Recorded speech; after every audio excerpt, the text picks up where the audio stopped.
Take that.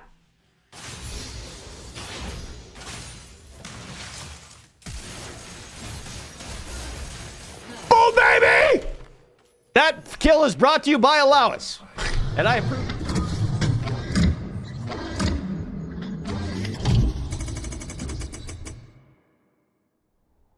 Yeah, just I'd be ready to go whenever. How are you, bro? I'm doing pretty well, man. How are you doing? I'm doing okay. I didn't sleep very well for the last couple of days, but other than that, I'm okay.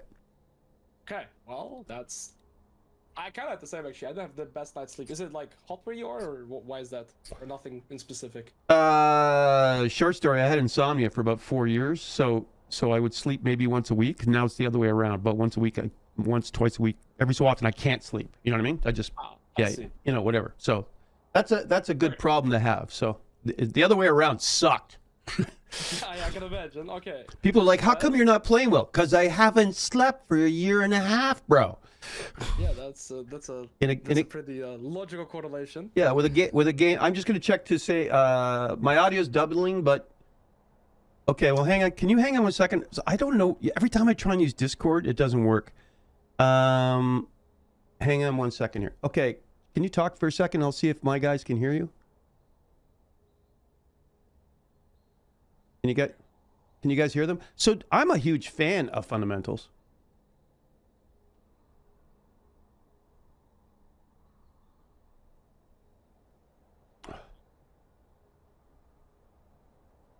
Well, I guess I get doubled. I don't. So you know what? I have a Go XLR, and then when I put the audio through, and they say, okay, so it's, okay, now it works. So it's weird. I turn it on, it doubles. Then I turn it off, and who cares? Anyways, it's IT. So the reason I like fundamentals, I'm just going to tell you why. Because you know I teach, right? Oh, yeah. Yes, you're a professor, right? Yeah, exactly. So I teach fundamentals, right? And a lot of people who have, let's just say, you know, a lot of people who teach will start at a very high level of concept and everything. I'm like, you need to do the groundwork, right? Oh, you know what the other thing is? I know what. There we go. Okay. You're gonna see me now on. There you go. Discord. Yes. Yeah, there you go. I got I got two cameras, 3 cameras. I have 17 cameras. Well, you're a better streamer than I am then, because I can't even make my camera work on both Discord and OBS, or either or even. So I have to unplug my camera. I have some weird things, but other than that, it's pretty much a vibe. Do we just quickly want to introduce each other to like each of our communities? Sure. I'm not sure how can your community hear me? Yes, they should be able to hear you very well. All right. So we met at TwitchCon, and by the way, your strat to fight Timo has helped me huge. And then we started talking. So for your stream, I'm a college professor. I stream part-time. I have a good time. And I have been streaming off and on, I think, for over 9 years, bro. Oh, wow. I didn't know you were streaming for that long, actually, already. I had no idea. Yeah. I started way back in the day playing DayZ, and then I had potato internet. If I streamed from school, so that was back if you turned on your camera, you got partnered, right? And then if I was streaming at home, DayZ, in like 380p, but if I went to school, I got like really high, you know, frame rates and stuff, and then, you know, 150 more viewers, but then I would miss dinner with my family. So I just streamed at home off and on for a long time like that. And then, and I would stream, well, it depends on my schedule. Literally, this is what I've been doing for about almost 10 years now, is every September, I would destroy my stream because I go back to school and then things get really busy. And if I have a busy schedule, or, you know, one of my things is family first. So if I got to leave, go kill a spider, all these kind of things like that. You know what I mean? So, yeah. And then I didn't really stream a whole lot from 2020 to 2022 because of bad family illness and stuff like that. So, but I was doing the TikToks, and that seemed to blow up, and poof, here we are. And then last year I was really popping off, but then like last summer about this time, you know what I mean? But then school started. I had late night classes, and you know, it was coming up on year 4 of a long series of stressful life things. So here we are. I see. And I teach computer systems and networking, just because I saw somebody on your chat asking. Yeah, true. I was going to ask, but yeah, okay, that clarifies it. For me, I'm completely different. I'm just a guy that quit high school, because I had League of Legends as my hobby. I had no idea what I wanted to pursue, so I went into League of Legends full time. I was a professional player for about 2.5 years, and then I what's it called? I transitioned into content creation, streaming, centered around educational content. Been a challenger player for 8 years, so I like teaching. I think it's a very rewarding thing to do. It's like gives me a purpose, so I like that. So I'm excited to head into the session. I see you sent me 2 votes. I think what could be useful first as well is that you fork me your OpenGG. We start there. I'll ask some questions, make some, some mental notes, and then we just go from there. Sure. Right. I have a question for you though. Sure. Hang on, I'll send you my OPG. By the way, I've been up and down. We can talk about rank later, but hang on, where'd your stream go? There you go. What was it like playing like pro? Very mixed. See, I didn't have the best professional career. I'm not gonna, shift blame away from myself. But I would say that I was, generally speaking, very unlucky in the environments that I was put in. Being a professional player. And you're too tall. Sorry? And you're too tall. No, I'm not that tall. I'm average. But for see, the things with League of Legends and being in esports, you don't really, like, you as an individual have about 15% of the eventual outcome of like your split, and which is kind of your career as well. And so having so many outside factors deciding how your career goes was hard for me. And then some other personal reasons I decided to quit professional play and more so dive into just do something where my own effort and my own inputs is the direct result that I can also get. So I valued that a lot more. Oh, that's good. No, because I've talked to some pro players, and it's like it's a bit of a I don't know what, a bit of a roulette wheel, or you know what I mean, like. There's so much that's not under your control. Because I remember when I was a young man, here's a fun fact. When I was a younger guy, I used to do stand-up comedy. And in Canada, that's controlled by a couple of people. So there was so much out of your control, whether or not you advanced or not. So I left and did other things as well, right? Because being at the mercy of other people is problematic. Also, that's very intense, though, right? Like, you live, eat, sleep when you're playing pro, right? Yes, it's unstable in the sense that if you're not performing well, you lose your job, right? So there's always performance pressure. Right. But other than that, no, but I mean, like, you're you're scrimming, like you're working on that 12 hours a day, right? When you're doing that pro. Yeah. Generally speaking, what my day would look like, well, you have usually you have one scrim block, and very often it would be like from 1 p.m. to like 6 p.m. And so what a general day would look like, I would just wake up, go to the office, play some solo queue, play some warm-ups, have lunch, then scrim from 1 to 6 p.m. and then play more solo queue and go back home. So yeah, you're just playing League all day. Can I tell you a fun story before we start? Sure, of course. So just before COVID, well, a little bit before COVID, I pitched and talked to my president of my college. I told him all about esports, and long story short, I convinced them to build a 50 PC esports arena at my college. And we were one of the first esports arenas, and it was like broadcast ready. In Canada, and from that we got a varsity team, an esports program, and it's kind of cool because now I go hang out, and most of the people are all like, there's 50, 60 kids in there all playing games and stuff. They have no idea who I am, but I just get to sit there and watch them enjoy something I would have loved to have when I was a kid. You know what I mean? So I'm pretty happy about that, to be honest with you. And I stopped streaming that year because I was so busy building that project, right? So that's awesome. That's genuinely awesome. Oh yeah, giving so many people like just an opportunity to just grow in that as well. Well, because that's like, we've legit had kids transfer to our school because of it, and then it was interesting because there was a pro player. He had gone similar like you. He had left college though, like his first year, whatever, to go play pro, and then did that for about 2 years, and did okay, but wasn't super happy about it. Came back to finish his college diploma and happened to be, one of the best Yannis in the world, and happened to play for our esports team. So that's amazing.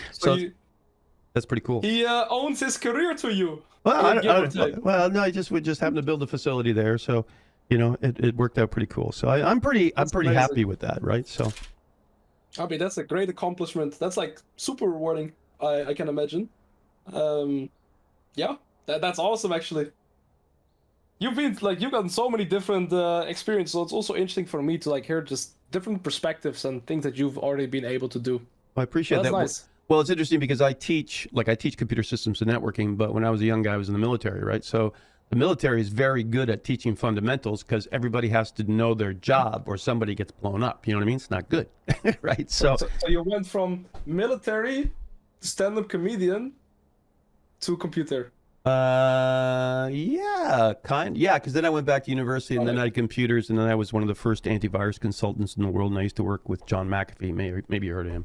So I did that, and then from there I went off and did a bunch of other stuff and stand-up and some film and TV stuff, but always teaching in the sort of teaching the background, right? So amazing. Okay. Burger King military is very good at teaching fundamentals. There you go. So I'm reading your chat, by the way. So you're the inventor of fundamentals. Okay, that's good.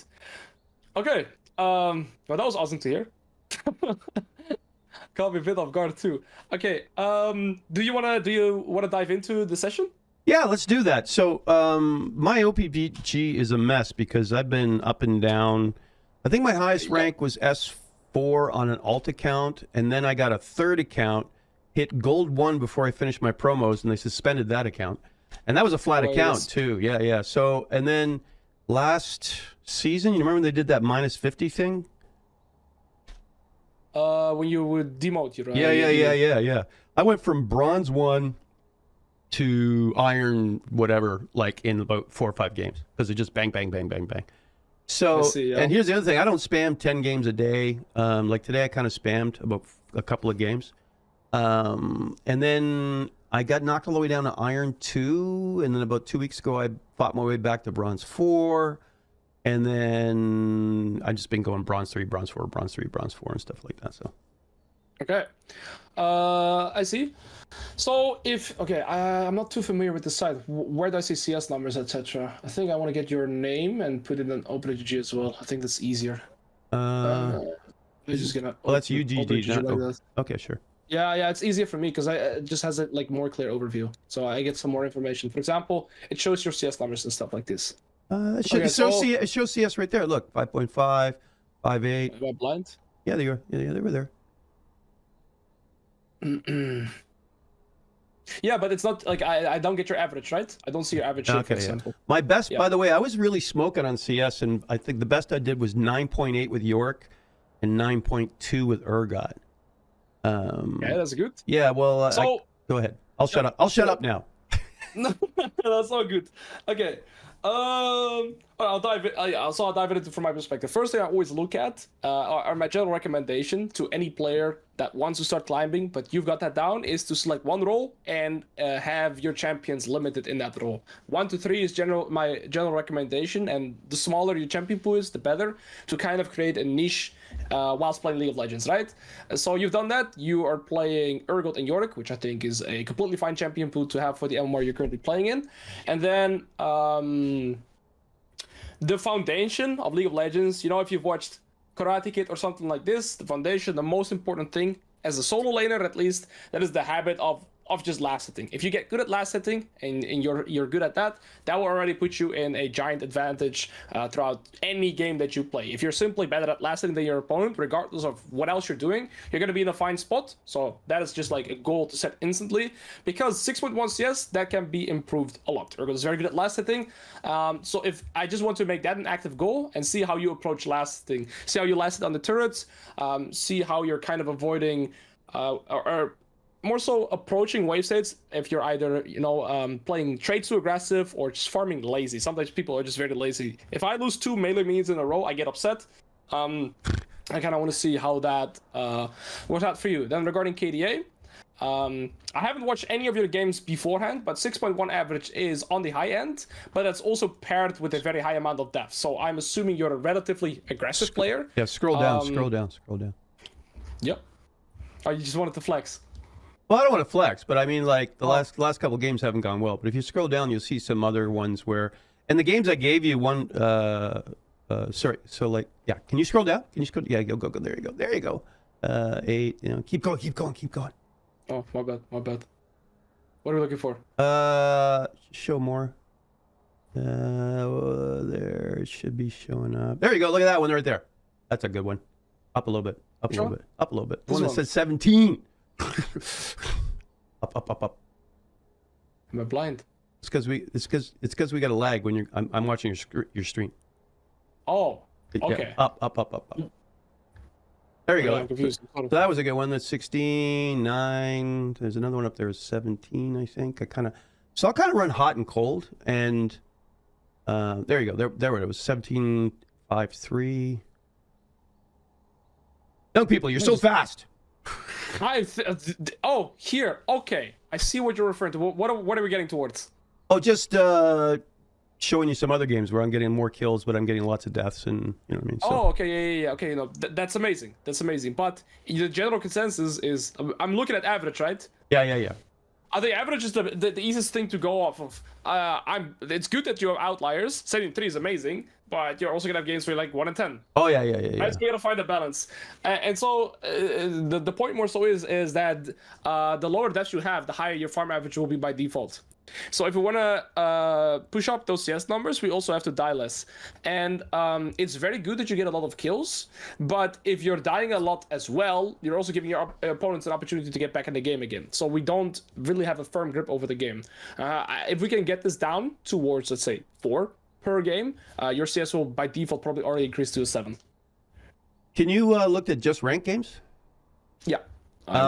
So I'm just going to give you a brief history. Many moons ago, I've been coached like 4 times, I think 3 times.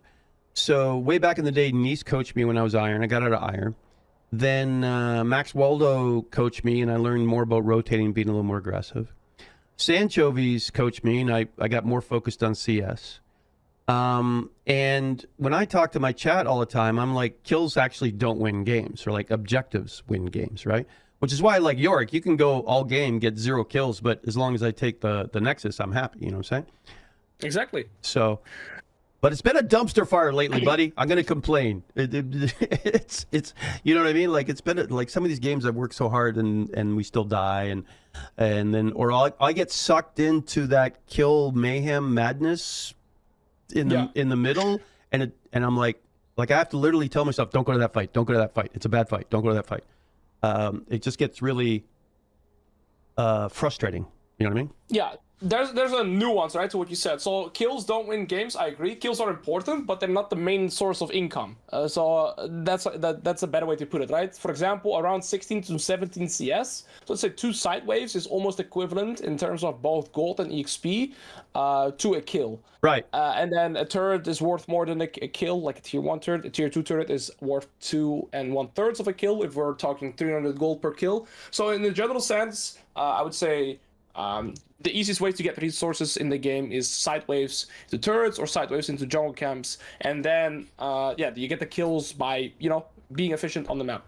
And what we could also perhaps do, depending on how long we take to go over the VODs, is maybe do a live game as well, so I can give you kind of a better feeling when I give you the guidance of how I would approach the game. But ultimately, I think focusing on CS numbers is one of the greatest goals to have. Again, because if you're simply lasting better than your opponent, you will win your lane 9 out of 10 times just by lasting better. Can I ask you a question? And even if you yes, yeah, absolutely. So normally with Urgot, like the common wisdom is run like Second Wind or Bone Plating and Overheal, right? But I've been running Demolish because to me a back is as good as a kill, right? Because then I can CS for free if they've gone home, right? And then if they make a bad mistake, then I have Demolish and I can trash plates and get more gold, right? And then I get to eat everybody, right? Is that a good strat or no? It's a good strategy, but the way that I would approach that is it doesn't work always. That's the thing. No, with it's a coin Legends. flip. It's a coin flip, right? Well, not necessarily that. There's always see the thing is with League of Legends, you can rarely say this is 100% of the time correct. So it's more so adapting or nuances. And so I would take Bone Plating in a match, Demolish rather than in the matchups where you're able to control the wave states. Because if you're able to control the wave states, you're also having an easier time to look for those plates. But if you're playing Urgot against like a Teemo, you're rarely gonna be in a position where you can hit his turret. So I would not go Demolish. Okay, all right. Okay. Do you have any questions regarding before we go into the game? So it's interesting because I'm just reading your chat and people are like, well, as soon as you lose 2 games, you got to quit. I stream, right? So, and And like some days I don't spam games. I've had really good luck on days in the summer I get to play more. And you know what I'll do is I'll play a draft game or something, and then I go like vacuum the house, and then I come back and play a ranked game, and then I go clean the garage, or I go to the, you know what I mean? Like I'll on and off. I find those days I can keep my focus better. Yeah, that makes sense. Yeah, but those 4 games right there, you can tell I haven't had much sleep for a couple of days. So you know, playing tired and playing sad don't help. And I think one of the I'm starting to change more depending like if it's range and stuff, because remember you told me with Timo to go fleet and second wind and bone plating, that helped a lot, right? So getting and I started playing in season 11, so starting to understand that and team comps is a huge thing, but I mean I'm still far away from that, and I suck at last hitting and I suck at auto attacking, just so we're clear. Okay are you familiar with what every rune does? That's like a good start as well. With what? Like what the runes do in general. You can see this on my stream as well, right? Or like my I'm screen watching. share. I'm watching your stream. You're watching my stream. I can also screen share to just make it easier for you. So you can just look at my screen share. You don't have to look at my screens or stream, so you don't have a delay. I think that's easier. Yeah, I think that's easier. Give me a second. I'll just. Well, generally, I tend to go PTA or fleet, right, for Urgot, and then I go lethal for Yorick. And I'm going to be honest with you, I have if you'll notice, I have a better win rate lately with Yorick, because Yorick's all about macro, right? And you can legit, even if you're losing or you're behind, kills don't matter. It's just towers, and a lot of people in my elo are not very good at macro anyways, right? So yeah, but for example, if we're talking about the difference between fleet and bone or second wind and bone plating, are you familiar with the difference in the runes? Like so what they provide? Bone plating mostly I'm going to take that if people can all in me, right?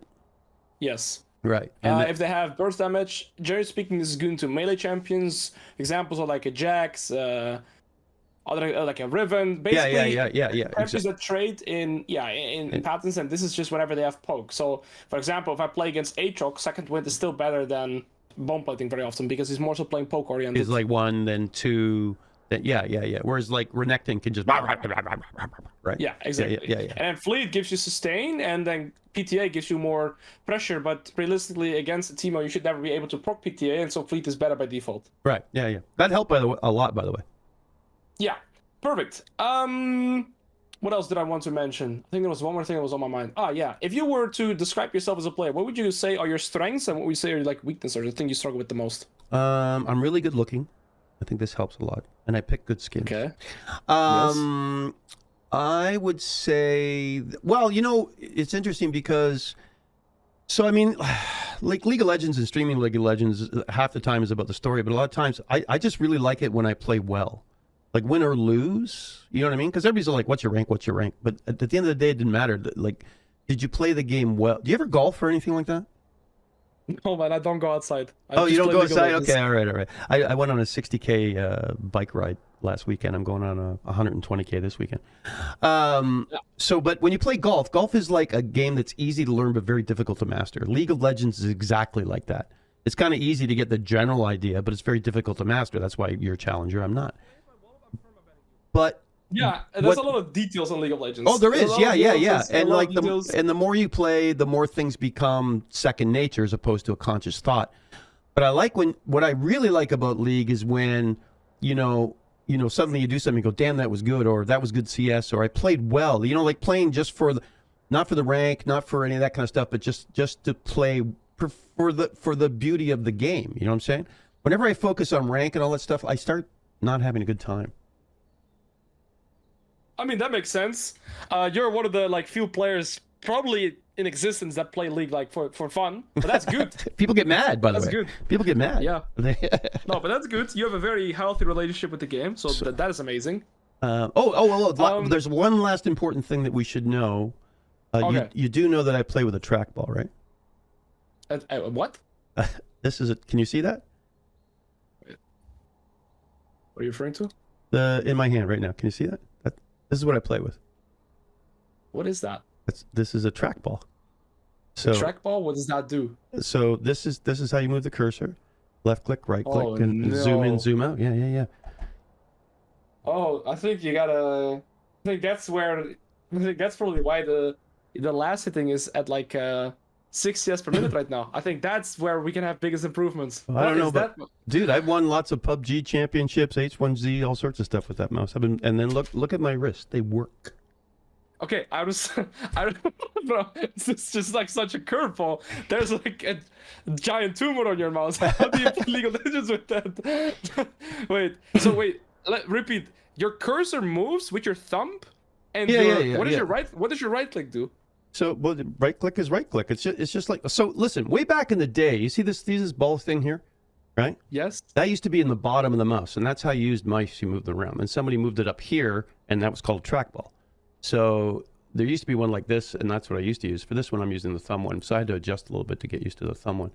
But you just move this just moves the cursor. So instead of dragging your mouse, you just do that. No, okay. And I understand. Buttons are buttons. Yeah. But is the input accurate? Yeah, sure. Yeah. It's it's funny because when I played like H1Z1 and like first person shooters, I would change the DPI so I could like basically bang do a 180. It was a little harder to snipe because trying to keep your thumb dead on, you know what I mean? It's not quite the same, right? But I'm shocked. Is that like new technology, or is that like prehistoric technology? This is prehistoric technology. It's been around a long time before everybody started using their little laser mice. Yeah. Now we have like wireless mouse, right? Well, this is wireless. This is wireless. Oh, it is wireless. There we go. Yeah. So. Okay, well, I respect it. It's just a different input. That's all.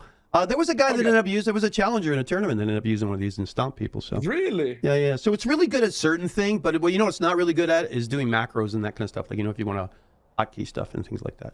Yeah, buttons are buttons. Okay. Well, I'm shocked. But that's good. Do you feel like it hinders you or it like helps you? I guess. I mean, it helps you as you get a different mouse. I'm just used to it. So. Okay, yeah, that makes sense. I mean, does your mouse hinder you, sir? Because you can't use a trackball? No, well, for me, I'm very, I would say, OCD type with setups. I've had the same mouse, the Razer Death Adder, for the past 9 years, and I can't really change it. If I change it, it's like, I can't. It's very hard for me.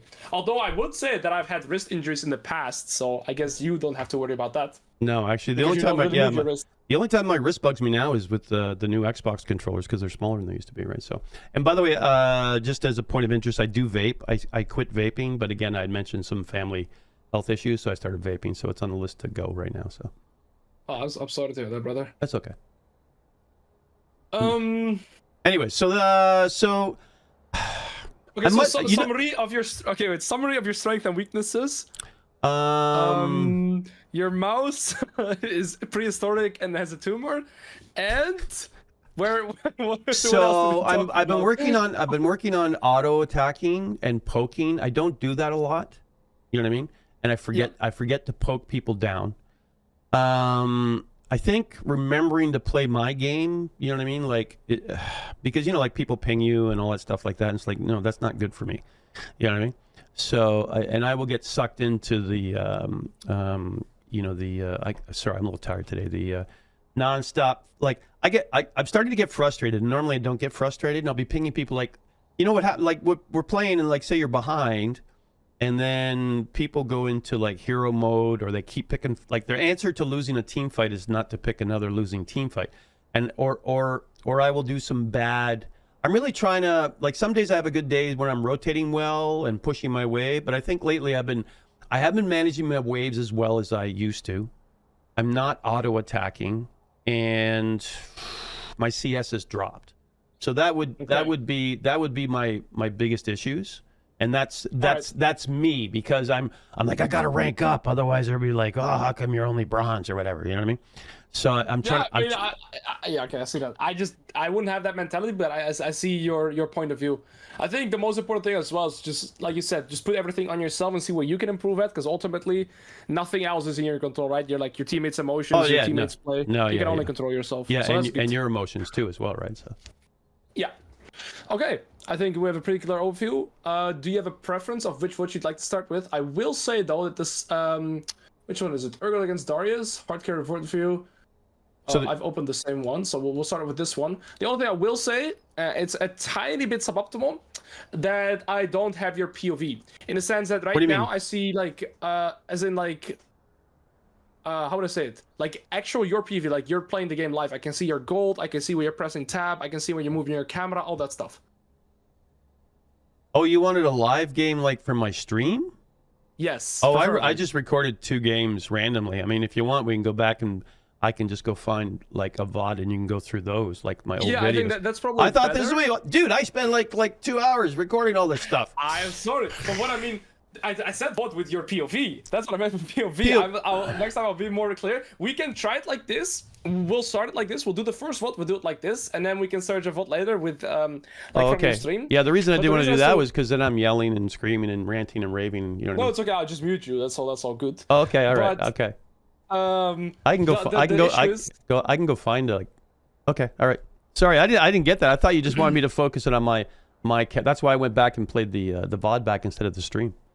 It's all good. I think I have a better idea. I think what we do is we'll review this game. And we'll go in depth over the laning phase and perhaps some other things. And then what we can do instead is go for the live game. I think that might be a very good as well. I think that's very exciting. Better feeling. I think that's much more exciting. I think that's it. Yeah. Okay, lovely. So, if I were to describe Urgot as a champion, I would say he is top 5 early game champions in the game. Maybe even top 3. There are very few champions that can match Urgot's early game strength because his passive gives him extra damage. His E is very high base damage, and you go PTA, so you have a rune that grants you more damage too. So Urgot is a champion that from the get-go you want to play extremely aggressive in most of your matchups, and even into ranged matchups too.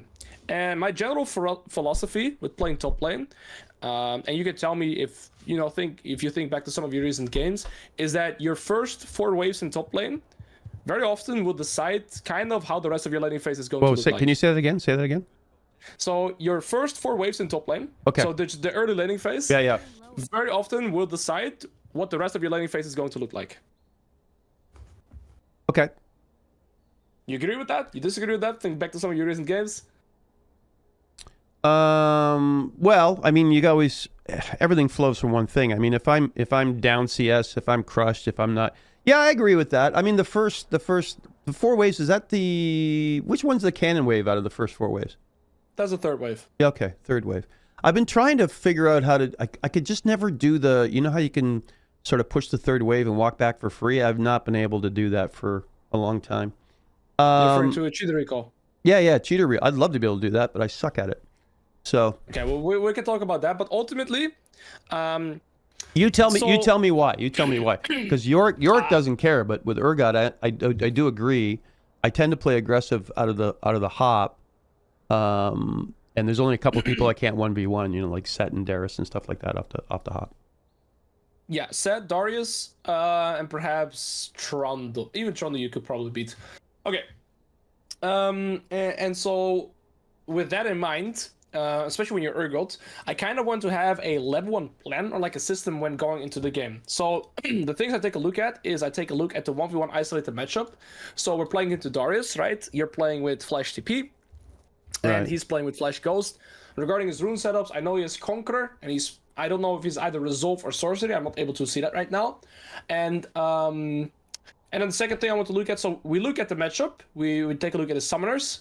We take a look at his runes, and then lastly, we take a look at his starting item the second he walks into lane. For example, if Darius plays with a Doran's Blade, he's more aggressive than if he plays with a Doran's Shield, right? There's a clear difference. Yeah. So actually, it's interesting because if you were actually watching, like if I had done this properly and you had the VOD from my stream, the first 10 minutes is me not arguing, but telling my stream, look, the best way to fight Darius is don't fight him, right? Wait, do you have this VOD on your stream? This exact VOD?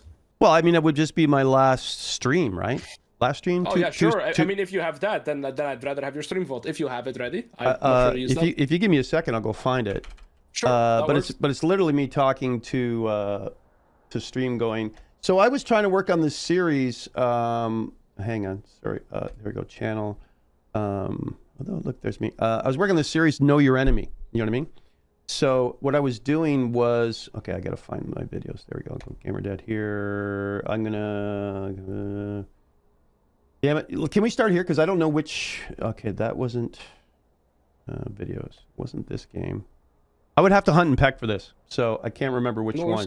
Okay. Then so we'd rather use this. Well, especially not while you're streaming, buddy. I don't want to waste your time. So. Okay. No worries. No worries. But anyway, so I played Darius, and what I learned was the easiest way to beat Darius is don't fight him until he gets mad, because there's a lot of really pushy top laners, right? And if you're patient with them, they lose their minds. Okay. Yeah, but so you're saying the best way to play is hope your opponent makes a mistake. Well, goad them into it. No, I mean, like, yeah, take advantage of their mistakes. But I mean, me just throwing myself at Darius every time isn't going to solve my problem. But if he gets pushy, he pushes the wave, and I aim into my tower, his day is over, right? Absolutely. But then again, we're kind of so. Whilst I agree, this is a very suboptimal mindset to have, because you're kind of playing off of hoping your opponent makes a mistake, but ultimately the higher you're going to climb, it's just not going to work in a similar fashion for you. Okay, but this is also very champ specific. I'm right. You know, I mean, Darius is a tough one for me to fight early on, so that guy I play a little differently than I do other people. Where usually I'm looking to hit level 2 and then flash E or E flash somebody, right? Yeah, are you fine with me using the VOD like this? Yeah, sure, that's fine. I just don't know if that VOD is the Darius game is in that VOD. Yeah, this should be the exact spot we're talking about. Okay, cool. I'm good with that. Oh, and look, you can see the trackball. Yeah, fantastic. Okay, so yes, I see your thought process, but still, whilst I agree, I don't think so. The most important thing with League of Legends is being adaptive, and that's like a word I'll use a lot more. Being adaptive is by far the most important thing, and the only thing that I kind of want to talk about when loading into the game is two things. First of all, we check our opponent's runes, and we check his item start and his summoners, right? Those are the three things we check. And then the second thing I want to talk about is the jungle champions in the early game. So they have a Lilia this game, and we have a Warwick. I would say both junglers are not the best early game ganking junglers, but if we have a 2v2, I think it's somewhat favorable for us.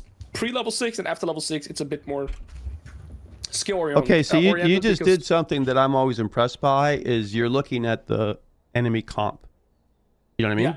Okay. Yes. I'm trying to figure out if I'm wearing the right skin, if, you know, which champ is it? Am I going to go PTA? Am I going to go, you know what I mean? I got to work on my CS. Like, I'm just starting to get to the point where I'm like, oh, they have a lot of AD, or they have a lot of, you know what I mean? So. Okay, so that's a good point. These are like some things that we might have that more often, where I kind of just like have a presumption that you know something. So if there's more things like that, just call me out on it, because it's hard for me sometimes to know what information you have, what you don't have. But in a general sense, are you familiar with Lilia as a champion? Sorry, say again. Sorry, I'm watching you, and then so I also is this the right VOD? I just sent you the VOD. One of my guys sent me. It's 36 minutes into the Darius. Yeah. This is the correct one. Okay, cool. Anyway, sorry, I'm. You can tell me to be quiet at any time, so I don't. All right. Carry on. I'll be quiet. Yeah. Are you familiar with Lilia as a champion? Like Lilia? Yeah, she bounces around and annoys the hell out of me. That's what she does. I see. Yeah, it is a very annoying champion to play against as Urgot, but like the general sense is Lilia is not the best farming, like ganking jungler in the early game. That's more so it. Like, she doesn't have the best gank setup. Right. Okay. Okay. And so what I have as a sort of mentality thing is that I just want to see, if possible, where the enemy jungle is starting. I see you're careful about this, whilst I'm looking towards this. Look, your Syndra awarded enemy rep buff, so right now we're able to check where enemy jungle is starting his clear. Does that make sense? Sorry, say again? Okay, so this word is very good for us in the early game, because right, because you get intelligence, right? Okay, yeah, right. Yes, you get information onto where enemy jungle is pathing in the early game, and what's most important regarding that is, so we know how to approach our early game wave states. Okay. So right now, Lilia is starting bot side. What information does that give us? I mean, she's probably going to gank me about 3 minutes, right? Yeah, so, that came out very fluent. Not necessarily. She's not necessarily going to gank you at 3 But she's going to be in my hood. She'll be finishing her clear about that time. She'll be up top lane, right? There you go. That's the information I want to hear. Yeah. Now you have the knowledge that enemy jungle is pathing towards you, and so the mentality with that is regarding how you want to play out your early wave states. You have to keep in mind that if you're looking for priority, I would look for an early game crash so that you are not gankable by the Lilia. And the opposite is true as well. Is if you're getting pushed in, that's fine. You don't have to be too worried about Lilia. And there's a third mindset to that is if enemy jungle is pathing top to you, just to picture an example right now, right? So let's say Lilia is pathing from bot into top, right? And your jungler would start here and clear towards bot. So they're kind of reversing their clears. Yeah, okay. This would mean right now that you are weak-sided and enemy top laner is strong-sided. So when you're playing in this scenario, right? Enemy jungle is coming into top lane, your jungler is going to bot side, you're kind of already very often playing trade avoidant because let's say you and Darius are both 50% of their HP. You don't really get anything out of that because enemy jungler is top side and your jungler is bot side. Okay. Just as like a general thought process. And no, I like that. Yeah, no, I like that weak side, strong side because I've been trying to figure that out because sometimes I push into the enemy strong side of a fight and I need to learn to push to the weak side where I'm going to be okay. Right? You know what I mean? So if that makes sense, but okay. More so when you're weak side, going even is good. So if you're weak-sided and you're farming even, you're doing your job, and you just hope that your team gets more from the perspective. From this game, very likely what's going to happen is Warwick starts here, paths towards top, and Lilia paths towards top, so we're playing in a neutral scenario. But the opposite can be true as well, right? It can also be that that your jungle is pathing towards top, and enemy jungle will go towards bot side. And then I would also switch my playstyle. I try to look for more aggressive trade opportunities and stuff like this, simply because your jungler will be coming towards the top side. Oh, my jungler will. In a scenario where that would happen, then okay, you no, want that's to be okay. more Yeah, but that's trade-oriented. Yeah, you're making me think about something else because a lot of times I'm tracking or trying to figure out where the enemy jungler is, but I should be thinking about where my jungler is going to end up. That's okay. That's okay. Yeah, but kind of both, right? Because no, that's okay. Yeah, the way I see it is both junglers kind of decide how you're going to be playing in the early wave states. Okay. So we've opted for a Doran shoot. Why is that? Sorry, what? Say again? You bought Doran Shield as your first item. Because Darius is a tough matchup for me. He makes me bleed, and I want to survive. And I'm gonna go get a cull and a pair of boots, and I'm gonna come back and kill him. That's my plan. Okay. That's my plan. That's my plan. Generally speaking, when you want to look for these wards, I feel like you're fine right now. But in a scenario where Darius is in this bush, I think you basically already lose your lane. Yeah, I was terrified because that's always somebody was okay. I agree. That's that's a very risky ward, right? So yeah, and you already knew where Lilia was at, so this ward kind of does nothing for you. All right. So yeah, against let's say you're playing as like a Nasus level 1, go for this ward, right? Because you want to play aggressive anyways. But in this matchup in specific, he wins the extended fight. Yeah, okay, all right. Yeah. Oh, you know what I'm going to do? I'm going to put your stream on full screen so I'm not reading your chat. I see. Okay, so here. There we go. Okay, there we go. That's much better. Okay. Darius has selected W as a starting... How do you know that? We just see him use it. Oh, okay. Like he used W there on the last hit, right? You see, that was like empowered auto attack. You see the animation is different. So is W his hook? No, that's E is his hook. You see his W is here right now. You see this auto attack is different. You see there where he like spins. Yeah. Okay. And here is a normal auto attack. He doesn't spin. It's just like that. You see? So that was his W. So can I go all the way back to what you said, the fundamentals? Like, and I've heard you say it many times, and I very much agree with this, is a limited champ pool. Because people are like, oh, why don't you play this guy? It's like, are you crazy? Then I got to learn 10 other champs, 15 other matchups. And on top of that, I'm trying to learn my champ. And I'm not learning the game. Because in Season 11, I tried a couple champs, and I settled on Urgot. And I OTP'd Urgot until, like, last season when I started playing Yorick, so I could learn the game better. You know what I mean? And not worrying about my champ. And then trying to learn, like, you know all these abilities on him. I'm like, I'm not sure what he's got. So. Okay. Well, there's a good side to that, but of course there's a downside too. I think 2 ways to approach that. You could try like play every champion like once, maybe in custom, or like the champions that you have no idea how to play against, you just play them 1 or 2 games. So I've done that. I've done that with Alois. I was doing some videos on champs that especially champs I'm having a hard time against, to try and get an idea with their vibe, right? You know what I mean? Yeah. So, yeah. So Okay. I just think it's excellent. Like you have, you're like, oh, Darius, it's Tuesday. He's wearing red socks. And like, you understand what's going on. I'm just like, it's Darius. I'm going to try not to die. Yeah, but so, well, whilst I understand that, ultimately you've got to switch from that mindset, right? Because, so, theory, and execution is always going to be different. And what I mean with that is you can play against the Darius that is going to play very aggressive, or you can also play against the Darius that has no idea what he's doing and is going to be playing very passive. Yeah, no, So agreed. That's a vibe every game. I agree. Yeah. Yeah, so again, the thought process behind that is just learning to be more adaptive to how your opponent is playing. Okay, so here I have no idea what starting item the Darius has, but he uses W here on the medium wave. So here, for example, I'd be pretty incentivized to look for a small E here. Like if he walks up, because he's trading in your minions right here. There's a new minion wave coming, so I'd be pretty down to look for the trade here. Oh, you know what? I'm being very scared because I'm usually getting bleeded out, right? So. Yeah, but so I feel like you have PTSD from some scenario that has happened before, and so you're scared of doing any moves, and you're like the champion Darius terrifies you. Well, he's annoying, and I'm just trying to play. So I have a question for you. Have you ever heard the phrase "you are what you eat"? Yeah. Have you noticed that certain people play certain champs or they become those champs? You know, like Sets are hyper aggressive, Darius's are very aggressive. So I kind of count on the fact that they're going to play that way. So I play a little more passively, and again, hoping for mistakes. But you see the like the faults in that thinking. Even if you think about that logically, that goes against like everything that we've said thus far. I understand that. I understand that. Okay. Yeah, because if you play like that, you're first of all, with that mentality, you're not playing to win, but you're playing to not lose.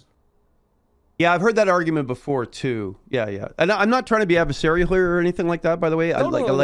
No. And again, I don't know his vibe. Like I remember somebody telling me, like every time you go into a match, assume it's Faker until he proves that he's not, right? And then take advantage of him. So, you know what I'm saying? Okay. Yeah, I get your point, but the thing is, I feel like you are judging scenarios based on past experiences instead of looking at things logically from a new game. No, that's a very valid statement. Again, I'm an old guy. I like old sayings. Generals are always fighting their last war. You know what I mean? So, you know, if I just had a bad couple of matchups with Darius, I'm going to go into it kind of really cautious, right? So. Okay, but that's fine. I'm not saying it's a good thing. I'm not saying it's a good thing. Like being yeah. No, I'm not saying it's a good thing, right? So, but it's kind of human nature, right? I feel like you're gonna throw 5 more sayings at me to kind of. Yeah. I'm an old guy. You get to do old sayings. I mean, that's part of the rules, young man. So. Okay. So here you would E him. Yeah, absolutely. Okay. Was because even if he wants to bleed you, he has to hit you 5 times to proc the bleed. No, I did not know that. I thought he just gets to bleed and kill me whenever he wants. That's what I. Okay, so maybe here is where the issue lies. Okay. I'll go into a quick custom 2 and I'll show you exactly how Darius works, because then you have a much better picture. It's okay. Let's keep going on this. I actually, like I said, I played a couple of games with Darius, and what I realized is I'm not good with Darius, and I got a better idea for his vibe, and I started playing better against Darius's, right? So. Yeah, but you have no idea how his passive works right now. I can't. I suck at triggering his passive, and so the same way I have. No, I don't. Sorry. No, I'll shut up. I'm sorry. I'm tired. So I'm tired of him chatting. I'm gonna show you. I'm tired of him chatty Cassie. It's okay. I'm gonna show you how his passive works, because right now, so he needs to proc 5 auto attacks and or abilities onto you in order to proc his passive, and that's where all his damage comes from. I didn't know that. Here in this. Yeah, so I'm going to showcase that. Okay. So then you have a better image, like a better perspective. Okay. So read this with me. Okay. I'll just do it this, and we'll teleport here. Thanks for being very patient, buddy. No worries at all. No, this is great. It's like this, because my League of Legends client is kind of lagging when I have it like this. Okay, it should be working. You can see it, right? Yeah. So if I read my passive here, Darius attacks and his damaging abilities, so not his hook actually, will cause the target to bleed, and he needs to stack it up to 5 times. If he stacks it up 5 times at level 1, he gets 30 extra attack damage, and that's a lot, because that's basically 3 longswords, just to put it in like a different perspective. Okay, that's good intel. Yeah. So if he like auto W's you, you see that doesn't really do that much damage. And as you can see, that only procs 2 bleeds and then goes away again. Because there's also duration of the bleed. You see here? Okay. And every time he auto-attacks you again, it resets the bleed. As long as this keeps triggering. But if I let it go out and hit him again, it resets to 1. You see? Yeah. Okay. So this is why you don't want extended fights with Darius, though, right? Exactly. Yeah. Okay. But if you hit 5 stacks, so for example, auto WQ, that's 3 stacks, and then 2 more auto attacks, he procs his passive if you see the thing, and now all my auto attacks will do an insane amount of damage. And that's the whole scary part about Darius. Okay. All right. So if we go back to the example we have here, drawing it back. Oh, wait. Hi, Amanda. Sorry. Saying hi to somebody in chat. No worries at all. Where was it? That was like here, right? See, do you reckon Darius can proc his passive somehow 5 times, being level 1, doesn't have his Q when you're also relatively close to your turret?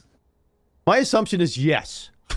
Oh, my answer is no. Every time I turn around and I try and I get in, you know, anyways. Okay, carry on. Because you like, if you hit him here, you flip him like a little bit here, your minion wave is here, your minion wave is here, you're in a perfect scenario here. Okay. A lot of here, but okay. So right, we move on. All right. You're 2 out of 2 for lasts thus far, so in that regard, you've been doing amazing. Okay, so now you're comfortable with flipping him. Yeah. What changed? What changed? He just looked at you different. He like annoyed you. I'm waiting for my exact moment. I know what I'm waiting for. I'm waiting for. See, I'm just trying to see how. There you go. Yeah. So why did we go here? I didn't like the wind. You know. I see what you mean. Makes total sense. So 2 things to talk about here. Are you familiar with level up timers in the game? Timers. This isn't 100%. This is important. Explain. So there is a set amount of means that you need to kill, or a set amount of XP that you need to get in order to get your level up. So from level to level 1 to level 2 to 2 to 3. So the first, yeah, I know that. I think it's the first minion on the second wave gets me level 2, right? Yes, that's correct. Yeah. However, there's also a different way to do it. For example, if you get the first 5 minions of the first wave, so the 3 minions and 2 casters, and then kill a melee minion from wave 2, so that would total to 6 minions, you can still get level 2 because melee minions give more XP than casters.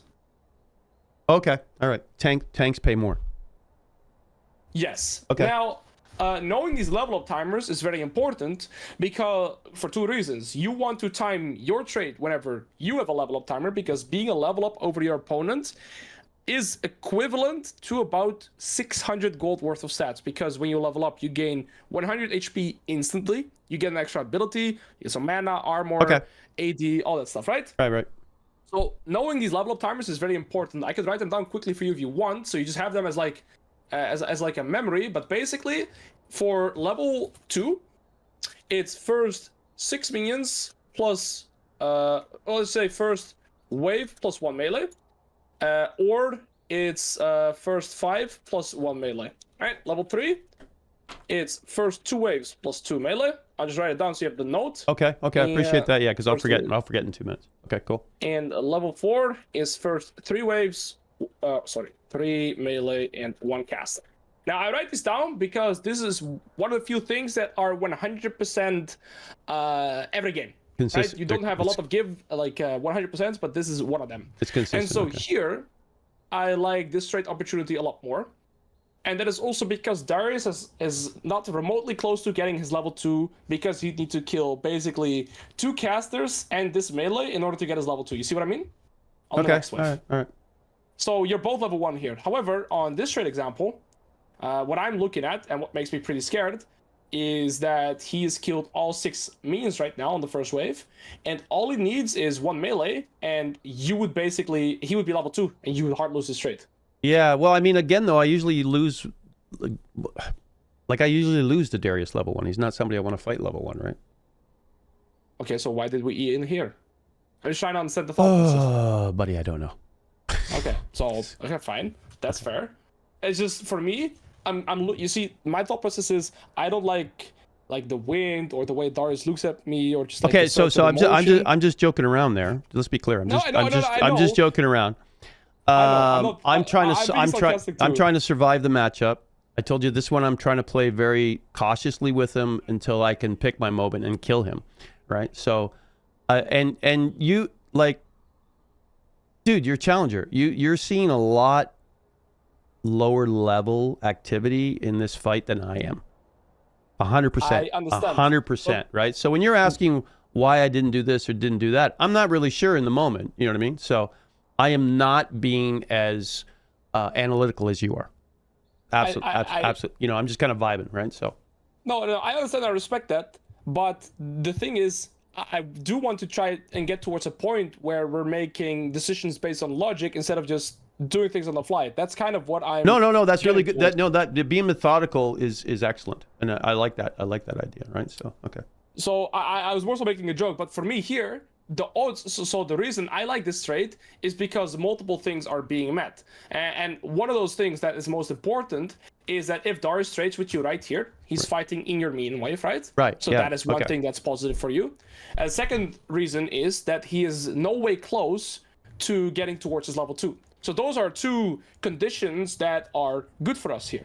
Just to like get that as like a thought process here. Okay. Right? And so here, I'm more interested in getting a trade or getting a small trade. But then do you also see as to why here I'm less incentivized to trade? Because now he's very close towards getting He's coming up. He's coming up on his timer. Yeah. Okay. All right. Exactly. And so that's why I'm more scared here to look for a trade to begin with. And also a second thing here that I forgot to mention, but this goes back to understanding Darius' passive, is that here it's harder for him to proc his passive, right? If we're fighting, let's say, here in the lane right now, but in the other example where we're fighting here. And so here he has a much bigger opportunity to get more auto attacks into proc his passive. Okay. I'm going on it very in depth, but it's more so just, you know, I go in depth on the early laning phase because, again, this is the most important part of the game. Okay.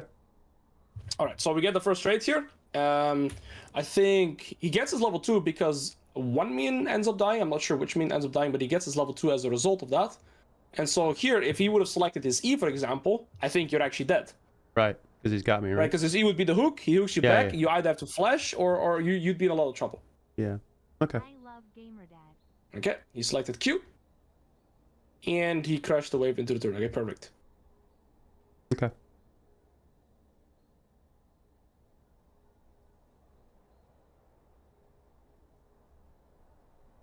Okay, thus far your assessing has been quite alright. I think you're 9 or 8 out of 12, so that's pretty quite alright. Okay, so I'm gonna ask you, do you remember the timers of your level ups? Well, I remember what you just said. I remember the first one is like the first wave plus a melee melee. Yeah. So, yeah. Do you remember the level 3 timer? It was 2 waves plus 2. There you go. So now that you know that, you can actively play towards it. So you're gonna let this minion die. You see, he just killed 1 melee. So I'm kind of, and now this is gonna require practice, right? This is harder. So what you can first do right now in your next games is just hard focus on your own level up timers. I've practiced this enough, so I'm able to track both. For example, I just saw Darius kill 1 melee here, and you kill 1 melee. But whoever kills the next melee faster gets an opportunity to get a good trade opportunity. Does that make sense? Okay. So if you kill this melee right here faster than he gets to kill either of these melee, you get your level 3 and you get a good trade opportunity. Okay. So that's how I want to start thinking, right? So that gives us, so here, you could have postured more aggressive on this last hit. And that's consciously by knowing you would hit your level up timer. Again, level ups is giving you a massive advantage. You get an extra ability, you get around 600 gold worth of stats. You have most of your cooldowns as well. So if we would have postured, so right now we're standing here, right? But if you were aware that this minion is going to give you level 3 and we'd stand here instead, you could maybe punish him. Okay. All right. Oh, you know, I'm just gonna. I think I'm just gonna ban somebody from my chat. Okay. Okay. Yeah, I'm sorry. See you, buddy. Somebody being toxic? So let's have a quick conversation. So it's, sure. it's very interesting. As people, you know, will come into your, like you stream, right? So people come in, like, why aren't you doing this? Why aren't you doing that? Why aren't you doing that? So playing a game and streaming a game are two different things. Playing a game, streaming a game, and being coached is a completely different thing again. You know what I'm saying? And then I'm just going to tell you, like I had somebody recently try and coach me on something, and I'm enjoying what you're doing. 100% I'm enjoying what you're doing. But I had this other person try to coach me, and the only thing they talked about was like the 40 things I did wrong. You know what I mean? And I teach, right? So you can't just tell people what they're doing wrong, especially if they're at a low level. That doesn't really inspire them. Does that make sense? You're not doing that. And again, the counting, I'm gonna have to like put a little note on my computer to say count minions, because that's excellent to have that as an automatic thing, knowing, oh, it's this many minions, I know what's happening. You know what I mean? And that's something I would have to honestly practice on a regular basis. Okay. I'm just trying to get the gist here. Do you feel like, I'm being negative towards you right now, or just to like? No, you're fine. But I have people coming in my chat going, "Oh, you're not listening to them," and I am. So. Yeah. Well. Yeah. Also, as well, if people are coming from my chat to your chat to say that, I'll ban them here too. No, it's okay. I just banned them, and I'm really tired, so I'm a little more self-conscious today than I normally would be. You know what I'm saying? Yeah. Does that make sense? I'm listening to what you're saying. No. Yeah. Sure. Yeah, absolutely. I just want to make sure that I'm not putting you, I don't know, or making you feel uncomfortable. But my coaching style in general is I'll point out the things you're doing well. But generally speaking, if I want you to improve, I'm going to highlight the. Oh no, absolutely. Yeah. What I am always impressed, honestly, what I'm always impressed at is watching or listening to somebody that plays as well as you do. The things like the level of detail and things that you see with like clarity. You know what I mean? Yeah. Like absolute clarity. And you're like, okay, this is happening. This is what's going on. I'm going to hit this minion. Then I'm going to go do like that. I'm always totally in awe and impressed of that. Will I ever be that? Probably not. but I love that. And the fact that you're seeing that at that level, I just think that's amazing personally. Yeah. So what my goal is from this coaching session together with you is to try and give you tools, or let's say habits that you can ingrain. No, that's great. Yeah. Because good, right? Yeah, so, good habits make good games. I'm sorry. Go ahead. For example, those level up timers, they are consistent every game.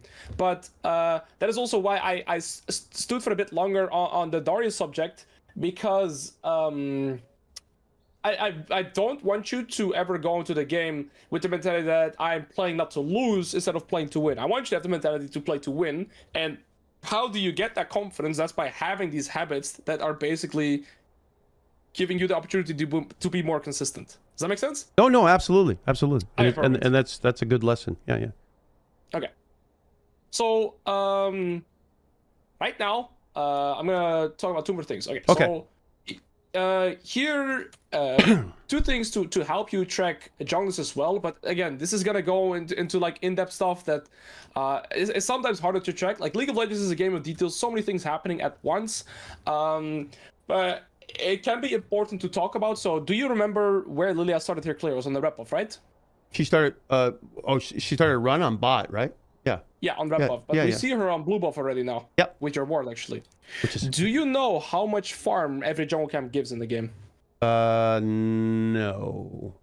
Not rough. Okay, so not in reality, no, I don't. I don't have that memorized, no. That's fine. Every jungle camp in the game, so be it Krugs, be it a red buff, be it Scuttle, even Dragons and Heralds, they all give 4 CS each for farm. Oh, really? So if we want to get better at tracking junglers, it's actually kind of just math adding up. So for example, if you see Lilia here with a red buff on her blue buff and she has 12 CS, it's very likely to assume that she's done these 3 camps, because this would be 4, this is 4, this is 4, and then she has a red buff, meaning she's probably done her 3 bot side camps, right? Okay. So if we want to track junglers more consistently as a habit, the 2 methods that I use for that is, first thing is the ward that we talked about. Just because we then have a better overview of where enemy jungle is starting, right? Okay. And then the second step to that is pressing tab whenever we see a jungler on the map, because that is going to give us a more general idea of how many camps. Okay, sorry, I have to turn off some notifications. No, that's okay. It's okay. It's okay. It's also a positive message. So that's okay. Thank you so much. Yes. No. Yeah, no, the positivity is amazing, but I can't focus on two things at once. Like my brain cannot multitask. Guys, thank you so much for your generosity. I'm sorry, I'll get to. I'm coming to you guys in a second. Thank you guys so much for your generosity, bros, and thank you for the year of subscription. I'm sorry to put it like that, like I'm ungrateful, but I just can't switch. I'm sorry. I appreciate you guys a lot. Okay, so to reiterate that, basically the two habits to have a better idea of how enemy jungle is pathing is by knowing his starting position, and then by counting their CS, if that makes sense. So every time I see a jungle on the map, the habit that I've taught myself is just to press tab and see how much farm they have. Oh. And see, in this example, I think that Lily has 4 CS right now, okay, and a rep buff, meaning she's just done her rep buff. But for example, if you would press tab right now and you'd see 8 CS, you know she's done 1 other camp, so that would be either Raptors or Woos. And then by process of elimination, you can also kind of predict where enemy jungle is going to go next. Does that make sense? Yes. I'm not sure I'd ever be that good to count the jungler CS. I'm amazed that you do that. I'm amazed that you're doing that, you know, so like how do you do that when I'm just trying not to get killed by Darius there and waiting for my moment? Yeah, exactly. You know, so like, I know this is gonna go way more than that, but you can kind of keep it in the back of your mind. But we're okay. gonna pass over that. Yeah, okay. All right. Let's move on to you. Okay. So the first habit we're just gonna ingrain. I know, Dor, right? Yeah. See, I love that. Like. So, by the way, I really appreciate doing this because every time anybody that is kind enough to do this for the old guy that's learning League, my stream always learns as well, and I just learn so much. So then I've got to I'm going to rewatch this VOD like 4 times so I can go, okay, what did he say to do? Okay, I'm going to go practice that now. You know, so, okay. Yeah. Okay, so that's great to hear. So to get back onto this, first step for you is to memorize your level up timers for yourself. Then once you've got that down, you're going to start also paying attention to your opponent's level up timers. Because if you're confident when you're going to hit your level up timers, you're going to be able to predict, play trades more aggressively based on those timers, right? But similarly, if you know when your opponent is going to level up, you also know how to avoid certain trades more actively too, such as like the level 1 trade that we did, where he was very close to getting level 2, and right. we look for the aggressive trade. Right, okay.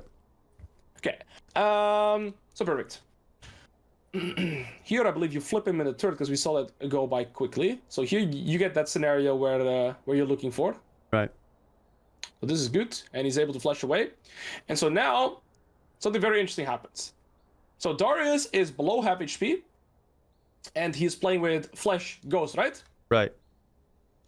And so this is a very crucial moment into the game, and I'm going to talk about new concept, reset timers, right? Okay. Reset timers is basically whenever you want to recall. Now, if you would think for yourself, what do you think are, generally speaking, the best timers to recall in League of Legends? Oh, you mean like when to back? Yes, when should you recall? Like, when is the most efficient for you to recall? Oh, when I'm crashing a wave. There you go. Why? Okay. Because the wave is pushing back into you, and you're not forced to, and you're not losing as many resources, right? Yeah. So, if we're looking at the wave state right now, what we're looking at here, what's happening with the wave? It's pretty close to even. It's a little weighted on my side, but... Yeah, it's weighted on your side. So, and my cannon is up, so that's also makes that a better wave, right? Yes, you have. I would say in this position actually that your wave is hard pushing towards your opponent. So multiple factors for that. Yeah. Okay. Right. Yeah. First things first. When you say your wave is more catered on your side, that's true. We don't have to go super in depth on it, but the only thing that really means is that like the pathing that the minions have to take is that your next minion wave is arriving faster than his minion wave is arriving to his wave, because you see this distance is much longer. Oh, yeah. No, I see. Yeah. So, yeah, okay, right. Because his wave's got to get to his tower plus cover the ground to my wave. Exactly. Okay, so right. The wave by default right now in these scenarios, if minions were equal, would be pushing towards the Darius nonetheless. Okay. But now in this instance, you also have the bigger minion wave. Okay. So therefore, it's hard pushing to the Darius. Okay.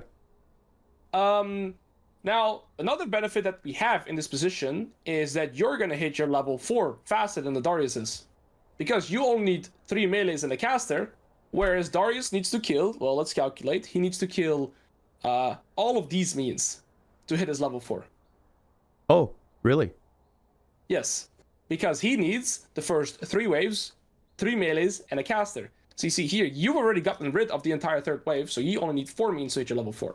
So that's why on bounce timers, you will, generally speaking, always get your level ups faster, giving you trade opportunities. So should I be leaving or staying right now? oh, I would 100% be staying for multiple Like reasons. I want to flash EM soon, right? Exactly. Okay, all right, okay, good, okay. But so now we talked about your perspective, but I also want to talk about Darius' perspective, because we can learn from both perspectives, right? Right. See, Darius is in a world of trouble right now. He's low health. I can actually fight him when his health is that low, right? Absolutely. Right. You're able to one-shot him with if you land your E, and he has no Yeah. flash, so you should be able to always guarantee it. Okay. Almost, right? But there's another giant issue that the Darius is facing. Because we talked about it earlier, generally speaking, you want to reset whenever the wave is coming towards you, right? Yeah, okay. That condition is met right now for the Darius, as we can see. The wave is coming towards him. So now would realistically be the only time for Darius to set up a reset in general. And the reason for that is, let's say neither of you are going to fight, but you would just push in this wave and crash into his turret, right? Which realistically you should be able to do if he walks away. Right. What would happen with the wave state in the next, give or take, 2 waves? So you're going to hard push this wave and you're going to crash it into the turret. What happens after the wave crashed into Darius's turret? I think that should probably even out, right? Yeah, but then shouldn't it also start bouncing back into you? Because then if the wave is here, you see his means only have to take this pathing, and your means are going to have to take this pathing. So they're going to take the longer. It'll be longer for my guys, so it'll bounce back to me. Exactly. Okay. And if you're in Darius' shoes, is that good or bad for you? That is bad for Darius. Yes. Because then I get to manage the wave in front of my tower again. Yes. So if you remember how you were talking earlier about a cheater recall? Right. This would be a great example of an opportunity to do so. Because if you just hard push this wave right now and not even look for this Darius, crash the wave into his turret, it's going to bounce back into you again, right? Okay, that's cool. Yeah, and then Darius is basically forced to make a bad decision either way, basically losing 100% of the time. Because if you crash this wave and you recall and you teleport back, you're instantly back in the lane, right? You've spent your gold, your full HP, full mana, and you're able to contest the bounce. Whereas Darius, first of all, is going to have to collect the wave under his turret, and then he has to make a choice. If he recalls, it's bad for him. Why? Because the wave is pushing towards you, so he's losing out. Right. As long as you make the wave keep pushing towards you. And then if he stays, you're back to full HP, you spend your gold, your items up, and he's half HP. He's dead. So he's forced to make a bad decision. You just explained that better than like 92 other people that tried to explain that to me. Well, that's a great compliment. No, it is. But but again, I don't think I've even looked at it like that before. But basically, because I'm seeing, I got about 7 or 8 people there. So my wave is going to push. His people have to take longer to get to that fight. If I crash it, he's screwed, right? Because if he backs, he loses. If he stays, he loses, right? Exactly. Regardless of his decision, he's going to be in a bad spot because he needs to set up a reset timer. But again, when do you want to reset in general? So, well, can I ask a question, though? Is it a good time for me to reset? Because I've only got about 350 gold. I'm generally looking to go back home around 750 gold to get a call and a pair of boots. So when is a good time to go home? Oh, no, well, okay, we talked about you. Here, I want to kill him right now is what I want to do. Right? Yeah, no, you want to kill him. But scratch the example right now. Because I asked you the question or you answered it. Now you're throwing it back at me. Okay. You know the answer. When do you want to reset in general? When is the best time to after reset? that, after I've either dealt with him or I'm crashing the wave. Because right now it's not good. It's not good for me. It's not good for me this way, right? So the golden rule of thumb is you want to reset whenever the wave is gonna push back towards you. Okay. And when is the wave pushing back towards you? When you've crashed the wave into his turret. Okay. But cool. What's important to know about that as well is that the opposite is true, right? Because if you crash the wave into Darius' turret right now, he doesn't really get a reset opportunity. Right. Because right now, the wave is pushing towards the Darius, right? Mm-hmm. Yeah. So this would be his time to look for his reset. Because if he doesn't take it now, he's not going to get one until he's been able to crash the wave into your turret again. Which you can't do right now, right? So because you're going to be too strong. Okay. So I want to see how this plays out. But that was all basically trying to visualize it. Now, talking about gold values on recall, again here, I would never go into the game and say, I'm going to recall at 750 gold when I get coal and boots. I would have it as a more, again, adaptive thing. So you're just playing here, for example, right? Right. If I was in your shoes right here, and let's say Darius never walks up here. So we're just going to paint that picture. Okay. You're going to push in this wave. And I'll tell you that too. A normal meme wave grants you around, I would say, 110-ish gold. If you also factor in that the game is giving you gold whilst you're pushing. And cannon wave grants you around 200 gold, something like this, because it takes a little bit longer to farm. Okay. So with those gold values right now, if you was in this game and you would just push in this wave and look to set up your recall, you would just base, buy a coal, maybe a potion, and TP back. Right. And you would not stay until you have 750 gold because you get a perfect cheater recall. So you see, it's learning to be adaptive and not sticking to that 750 gold. And if you'd recall on this gold right now, you could buy Boots Potion or you could buy a longsword. No, so I like So what I'm hearing though is that I've gotten a bad habit of thinking I'm always going home at 750 and not letting the situation dictate, and that means I'm not taking advantage of stuff because I'm a little too focused on that number. You know what I'm saying? Yeah. Yes, and that's leaving out. Yeah, that's why I said we'll probably hear that a lot more this session. It's the being adaptive, because with League of Legends, it's very hard to kind of go into a game and have like I want to do this. It's not static. Yeah. So. Yeah, exactly. You always have to adapt to the scenarios that you're given, right? Every game is different. Yeah. And that is also what I meant with theory is different to execution, because whilst you could say Teemo is a hard matchup for Urgot, right? If the Teemo has no idea what it's doing, then it doesn't matter. Still win the matchup. Yeah. Exactly, right? So it's okay. You adapt to how your opponent plays. So here we definitely have kill pressure. I think you're looking for the E flash. It's been half an hour. I haven't given you an old saying. Can I do it now? Yeah. No plan survives contact with the enemy. So because they don't do what you want. You know what I mean? They don't always do what you want. They do what they want, right? So. Oh, okay. See, yeah. I'm gonna be honest. My bye. Oh, I missed my E there. Oh, I was so sad there. Yeah. I was so sad. But Warwick sees that I screwed up, but he's gonna come hopefully and take advantage of it. So yeah. No, I see what's going. Okay, cool. All right. So what do you do with this wave right now? Well, I'm gonna still push it, but I'm gonna try and cut him on a corner and see if I can help kill him. But so. Yeah, you have to hard push this wave. This is perfect. And now we're gonna be able to set up a reset. Yeah. At least I was lucky. Warwick saw what was going on, so that was nice of him. So. True. But even let's say even Warwick isn't here right now, you're still in a pretty good position in the sense that I gotta push, right? Like I can't. Yeah. Okay. You have to push, and Darius is kind of stuck in the lane here. Right. No, I like the and again I'm tired, so maybe the word's not coming out properly. But the like pushing so that the wave bounces, like doing things for a reason, right? You know what I mean? Yes. Yeah. Which is awesome. And when we look at this scenario, right? If we do it properly here, we don't have to kill the Darius to still get an advantageous position. No, we are in a position to get elite 100% of the time. Okay. Because either decision that Darius is going to make is going to be losing for him. But I can only do that if I'm CSing better than him, right? No, yes, but in this scenario, or managing my wave, managing the wave. Yeah, exactly, by wave management. Okay, all right, okay, that's super cool actually. Okay. So now you get the wave to crash. Yeah, I'm gonna be all about wave management for the next 3. Okay, cool. We're never staying for the turret here, though. For multiple reasons. So, first things first here, you get the wave to crash into his turret, and there is a difference between crashes too. So, we could call it a clean crash, or we can call it an awkward crash. This is what I refer to as a clean crash, and I'm going to teach you a new lesson here. Oh, I'm excited. You can kind of keep it in the back of your mind, but it's important to know. So, right now, do you have any idea of when enemy medium wave is going to arrive?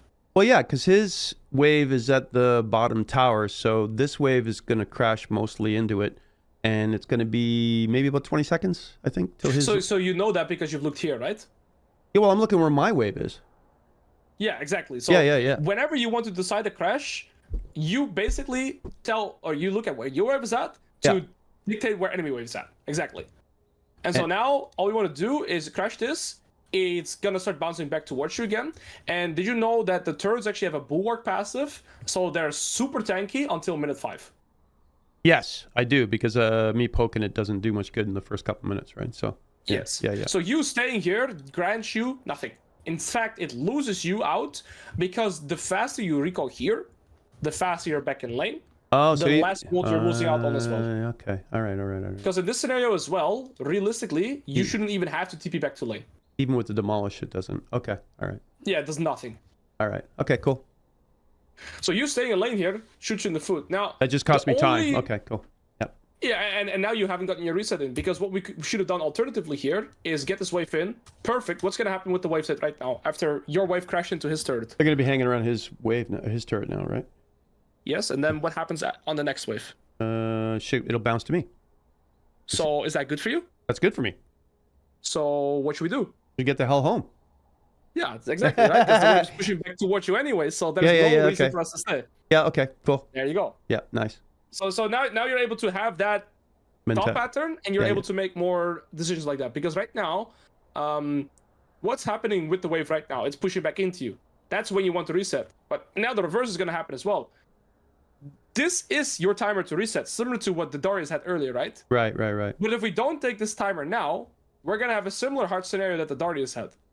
In the sense that if he crashes the wave into our turret, now what's going to happen? Sorry, say again? Okay, so right now, if you stay here and basically miss out on your reset timer, you're going to get a similar scenario as to what the Darius had, right? Right. In the sense that he's going to crash this wave. Yeah, okay. Cool. Yeah, he's going to crash the wave with your turret, and then what's going to happen? Then I'm screwed. Yeah, I get it. Yeah, it's cool. So okay. right now, you have to recall. Perfect. Okay. Makes much more sense. And I think the reason you're staying is because you were locked in. I need 750 gold on my reset.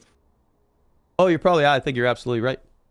and you see that's blocking your other thought process, or like it's basically blocking your logical thinking. And that's kind of the pattern that I tried to break earlier too, when you were saying, well, I'm playing against Darius, so I'm going to be playing safe. Super valid. Thanks. Okay. So now the reset is still good. And yeah, see, he stayed to 750. It was definitely your idea here. Yeah. Because I want to come back with a call and a pair of boots, right? Like I'm really focused on that, right? So. Yeah, but that is not a super important goal. It's like I got a rate. Yo, thank you, Channing. Helps so much for the rate. We're currently coaching GamerDad. Guys, Channing is arguably one of the best top players we have over in the US. So go check out his stream, especially for Shank content. And thank you so much. Hope you had an amazing day, brother. Sorry for the quick interruption. Okay. Oh no, I'm fine. I'm fine, buddy. So, I'm actually absorbing. By the way, I'm also making notes. So. Yeah. Okay, that's good. Yeah. I have another important note that I want to make, like another ingrained habit that I want to do. Sure. And that is whenever your opponent comes back into lane, the first thing you do, every single time, make this a habit, but also whenever you see a jungler on the map, or whenever you're going into the side lane later on in the game, or whenever you're going into a team fight, so it's an ingrained habit throughout the entire game, the first thing you do is press tab and check their items. Okay. And that is just so you can have a better, judgment of how strong they are. So Darius comes back into lane here, but if you don't, check what items. So okay, so I believe you clicked on him here to check. So you see he got boots and 4 potions. Right. So now you have a good understanding of how strong he is, right? But I want you to ingrain that as a habit permanently, so you always know, give or take, how strong people are on the map. So you also know if you should be fighting them or avoiding them, simply based on their items. Yeah, legit. That's a weakness in my game. Okay, so now you're coming back, and we're just collecting this, and so now we're pretty much on equal strength. You have a cool extra over the Darius, but he still always has his passive to give him extra damage, right? Okay, and he wants those potions because he's all about sustain, right? Like he wants to get into a sustained fight, right? Yes, but at the 4 potions is hard overkill as well. It's just like good. yeah, no, okay. he's definitely like he's scared. So his thought process is probably, well, Urgot is a poke champion. I'm currently losing a lot of HP, so I'm going to stack up on a shit ton of potions cool. But that's also a faulty thought process, because the other flip side to that is just don't get poked that much. Although it sounds kind of easy, but you don't have that much poke into him. Right. So 4 potions is pure overkill. He clearly hasn't been coached by you, so this is good for us. yeah, exactly. Okay, all right. Yo, bro, thank you for the year, man. Okay, let's go. So, okay, so we're playing on the pounds here. Again, what is generally speaking going to be our how do you say it? Objective? Yeah, objective is one word, but our advantage on bounces, at least if our XP is even, is you're gonna get your level up timer faster, right? Right, I want that level 6, right? Yes, sir. Exactly. Right. Can I do that? Because I'm about 3/4 of the way. Sorry, I'm about 3/4 of the way. And this is good for me down too, because he's about 80% health, right? Yes, exactly. Okay. 10 subs. So, Young Lion, GG, buddy. Thank you so much. Nicely done, buddy. The goat. That's very kind. People are so nice. No, dude. Like I have a job, right? Like, and somebody is nice enough to gift a couple of subs or even just sub to the channel. It tastes better. You know what I'm saying? It's like so kind. Guys, well, so I don't know if you saw. Yeah, I don't know if you saw just before the stream. I mean, I don't want to. Yes, 100%. Anybody giving kindness, anybody just allowing us to do. What it's I'm lovely. doing is It's amazing. lovely. It's lovely. Yeah. But I just had a what's it called? I just played a game, and this guy drops a donation and says, "For every kill you get $50." What? So yeah, that was ridiculous. Unfortunately, they have at minute 15. Well, unfortunately, maybe it was good. And he said, but he said if you have more than 2 deaths, you get nothing. And then I went 5-1, and he said double or nothing. Oh my God! We're gonna go into coaching, so that was good. That's awesome. But That's I wouldn't awesome. have risked it. But he actually donated $250, which was really which was extreme. That's phenomenal. Just before the coaching, so that's phenomenal. That's phenomenal. Okay. Nicely done. All right, so yeah, I've okay, go ahead. Sorry. Yeah. No. One other nice thing to share is actually I had just before I went to holidays to Spain. I talked to you about it. I had somebody in my chat that I think he subscribed and he said I've been I've quit smoking for the last 48 hours. He just mentioned that. Right. I was like, okay. So if you keep that up, you stop smoking for another 2 weeks. So when I'm back from my holidays, I'll give you a free coaching session if you keep it up. Nice. And after my holidays now, he said he still quit smoking. So I gave him the coaching, and he said, I'm not really trying to improve at League of Legends that much, so you can give it away to your viewers. So that was very awesome too. So actually, after this session with you, I'll give that coaching away too. That's phenomenal. That's great. The internet's a cool place sometimes, isn't it? Yeah, lovely. My community is awesome. No, that's good. That's great. Okay. Yeah. Right now, one other thing to talk about as well. So right now, the thing that we've talked about a lot is reset timers, right? Right. And we've established better how wave states work regarding crashing waves, bounces, and reset timers. Right. Another rule of thumb that I want to add to that, I'm not going to add too many layers, but the golden rule, so to speak, is whenever the wave is pushing to your opponent, that is when you're going to be most vulnerable.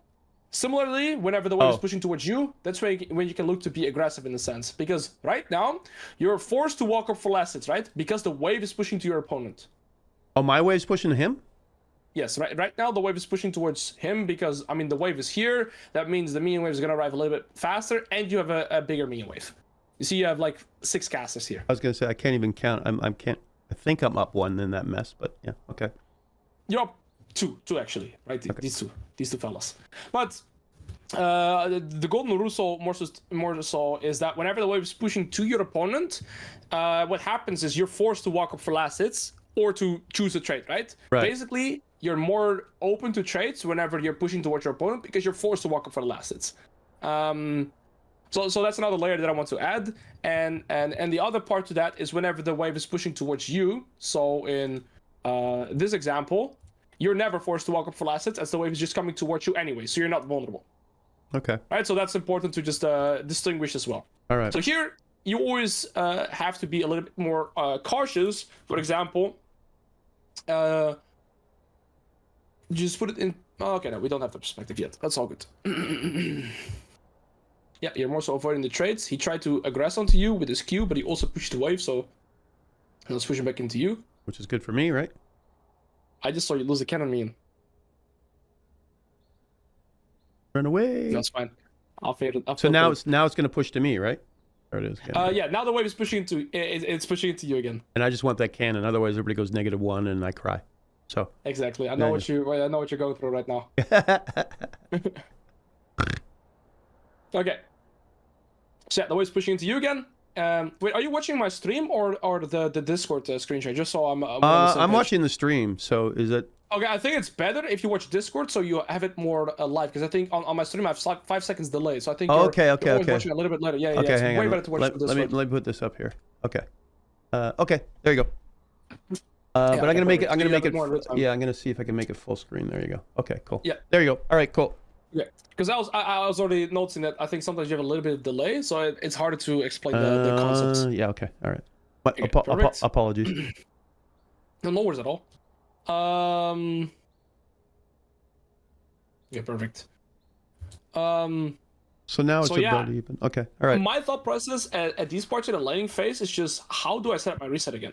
That's kind of what I'm thinking about, because as long as you're thinking about how you want to set up your resets, that kind of decides how you want to set up trades and those kind of things. Right. One more thing that I want to talk about here, and that might be important as well, is you're familiar with the honey fruits in the river, right? Yeah, the juju fruits, yeah. Yes. And are you familiar at what timer they spawn? 6 minutes. There you go. Yeah. So what's very important to talk about as well, or just be consciously aware of, is that whenever you're 6 minutes in the game, so here, is whoever has priority in the laning phase obviously gets access to the plant. Yeah, that's true. Okay, yeah. Yeah, so so he has access now instead of me, right? Because I'm pinned, right? Exactly. Yeah, so okay. Again, here, let's say you would lose half your HP and he would lose half his HP. You would always lose because he can get to the plant first. Right.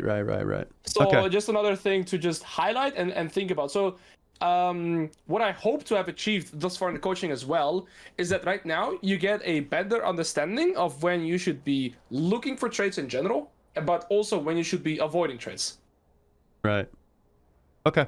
So I'm gonna try and absorb all that. That's a lot. That's a lot. Yeah. It's gonna take a while for everything to click, but I can kind of summarize it as well, if you can follow me. So I'll try to summarize it. Okay. Yeah, please do. Okay. So when should we be looking to trade?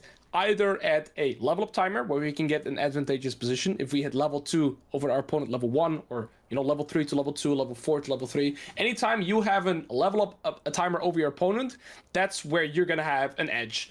Another thing to talk about, of course, is if you have like a health edge or an item edge or a summoner edge. Right. And then in general with wave states is whenever you're pushing towards your opponent, you are more vulnerable in the sense that you're forced to walk up for last hits. And then whenever the wave is pushing towards you, you're never forced to walk up for last hit, so you can play more calm. I think that's the easy description that I want to keep it simplistic, to kind of give you a general overview. And so I just want you to start trading actively towards level up timers. I think that's the easiest way to approach it. And then another thing we talk about, right, is the level 6, so the minute 6 timer. So we just add that in there as well. And then the only thing that matters is whoever has priority can get access to the plant first, so you can trade with intention on those timers too. I see, because then I can bounce back from that trade, no problem, right? Exactly. So if you were the Darius right now and you trade, it would be very beneficial for you. That'd be good for me. So can I just, if I have more minions, right? If I'm managing my wave better, that means I'm now pushing to him, right?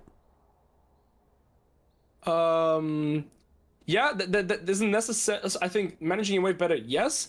Generally speaking, I'll put it in a more general rule, is whenever the wave has crashed into your turret, the wave will start bouncing to your opponent. I think that's a more clear picture. Okay, if it crashes to him, then it bounces to me. If it crashes to me, it bounces to him, right? Yes. Okay, all right. Perfect. Okay, nice. Yo, Karasmai, good to see you, boss. You know Karasmai? Sorry, you're talking to me? Sorry, we're talking to me? Yeah. Do you know who... Yeah, no, sorry. Do you know Karasmai? No. Or maybe I do. Okay. No, he's a challenger and a Kane player. He's playing Kane top right now. I coached him this morning, so... Oh, that's cool. Maybe that's a bit for me, but okay. There's, that I've met so many cool people because of League, to be honest with you. That's lovely. Well, a lot of people the community is really toxic, but actually the streamers and most of the chat and people are actually, you know what I mean? The toxic people get more...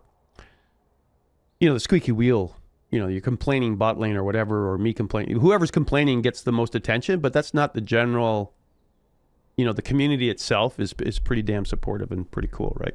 So, and people will legit be like, oh, you need to do this, but it's not coming from a position of anger. It's like people legit want you to do better, which I think is awesome, which is nice, right? Yeah, I mean, it's saying that I very often heard, and I think that has some merit too, is that your community is kind of a reflection of the streamer. Oh, apparently I do know him. He's also offered me a coaching on Kane. So yes, I do know him. my chat is telling me I'm horrible with names. I'm horrible with names. That's like it's all good. That's like when we're at TwitchCon. I'm like, are we using our real names or our superhero names? Who are you? So so. Well, for me it's easy. Actually, my real name is my Twitch name too. Is it really? That makes it easy. Oh, my real name. My real name's GamerDad. So yeah. So. Oh yeah. Well, that makes it easy to do. No, but my name is actually Alois. Okay. Okay. All right. Cool. So Where did I leave off? I think another just general mindset that you can kind of, that with everything we just summarized, right? Talking about bounces, talking about wave crashes. Yeah. Whenever I'm laning in these scenarios, all I'm kind of thinking about is how would I realistically set up my next reset timer? And there's kind of two ways. The best way is whenever the wave is pushing back into us, right? After we've done a crash.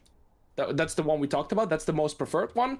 The second option is whenever our opponent is crashing the wave into us, and we try to clear it as fast as possible so that the wave resets in a neutral position again. Okay. Does that make sense? Yeah, but I'm yes, it does. And I really like that attitude is that you said earlier on is like if you're playing to not lose, that's not going to help you win a game, right?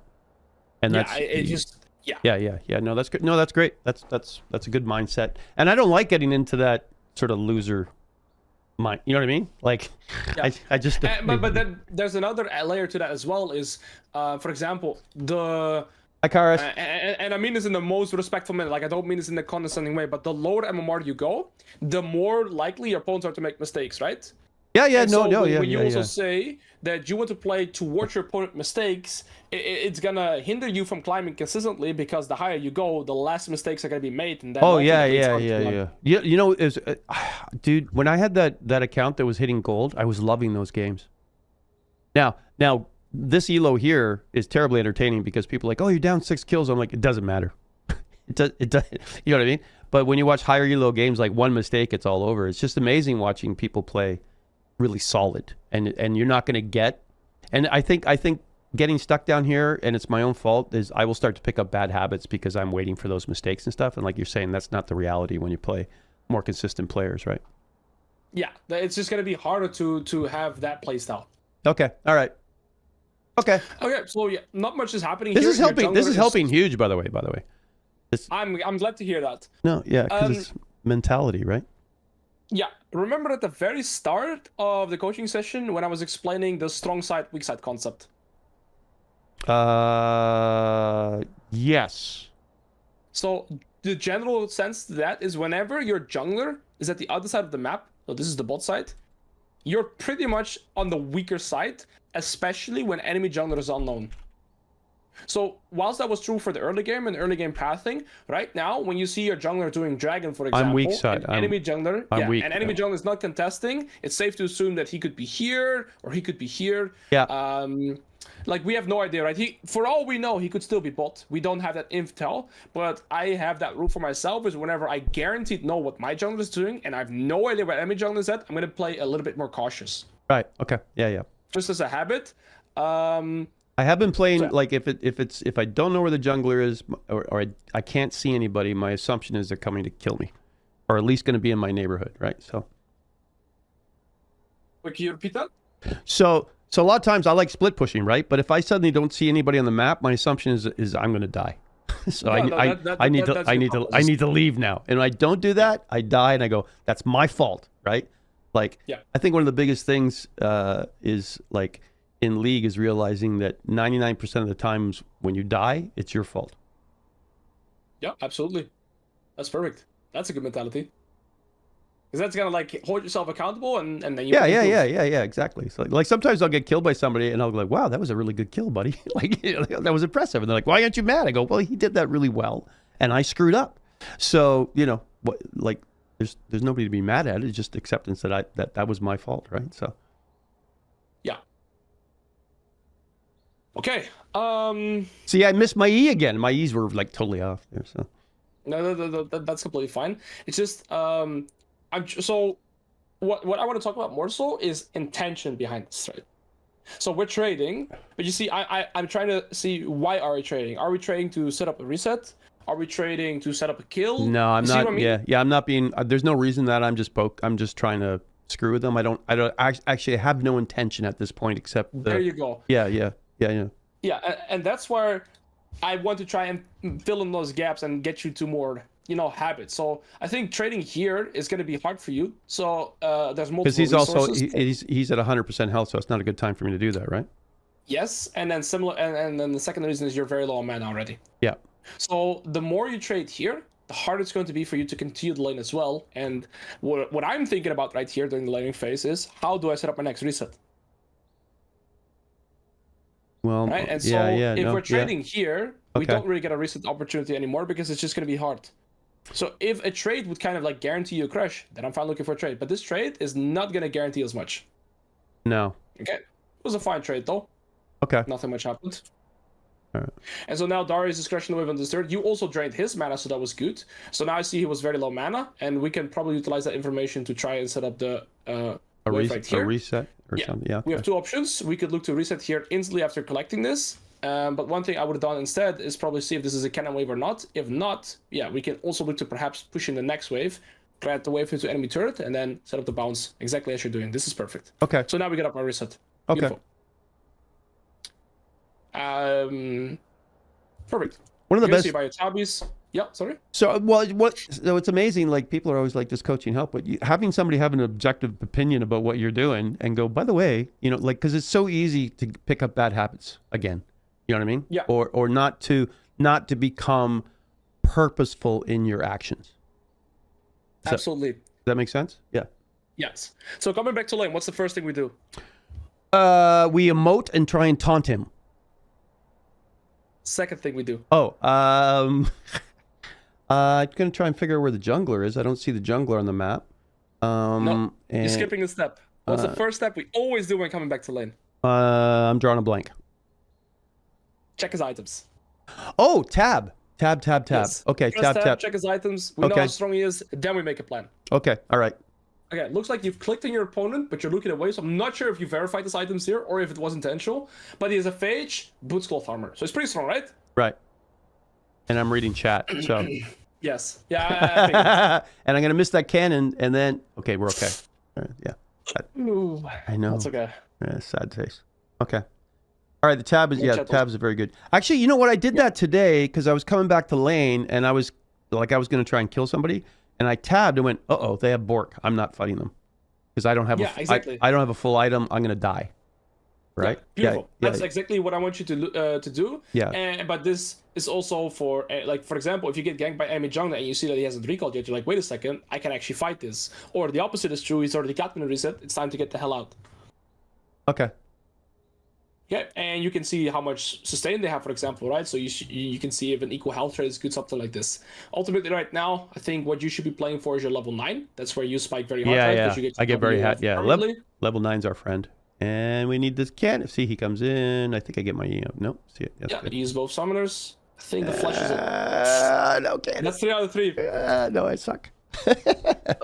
It's okay. You were... he just flashed onto you. That's a good excuse. That's okay, though.